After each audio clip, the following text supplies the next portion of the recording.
তেজপুৰৰ মিছন চাৰিআলিত উৰণ সেতুত ভয়ংকৰ ঘটনা। চলন্ত গাড়ীৰ ওপৰত খহি পৰি নিৰ্মীয়মান উৰণ সেতুৰ লো-টিনৰ বেৰ। গুৰুতৰভাৱে আহত বিতুপন বৰা নামৰ এজন লোক।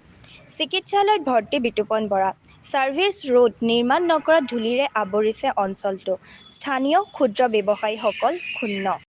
স্কুটিখন আহি আছে আৰু গাড়ীখনো আহি আছে মানে এই হাজিৰাখনে বস্তু উঠাইছে উঠাই যেতিয়া এইটো মানে লগাইছে এইটো টাচ হৈছে টাচ হোৱাৰ লগে লগে পৰি গৈছে মানুহজনৰ কি হৈছে মানুহজনৰ হাত কাটিছে ভৰিত দুখ পাইছে ইনজৰ হৈছে মানে স্কুটি বেয়া হৈছে ভাঙি গৈছে স্কুটি ভাঙা নাই এতিয়া সেই মেডিকেলত পঠাই দিছোঁ কাম চলি আছে আৰু সিহঁতক বহুত কমপ্লেইন কৰিছে সিহঁতে কমপ্লেইনটো নামানে না পানী মাৰে না তেহেঁতক ক'লে উল্টাই কৰে মুহুৰি কিনি আৰু কয় কি আপোনাৰে খালি প্ৰব্লেম আছে নেকি প্ৰব্লেমটো থাকিবই পুৰা দোকানীখিনিৰ প্ৰব্লেম হৈ আছে এটা দোকান ভালকৈ খুলিব নোৱাৰে বস্তু বেয়া হৈ গৈ আছে মই গেছ চিলিণ্ডাৰ ল'বৰ কাৰণে ওপৰ কাৰণে গেছ চিলিণ্ডাৰ এজেঞ্চিলৈ আহি আছিলোঁ টিঙৰ বেৰখন খহি মোৰ গাত পৰি গৈছে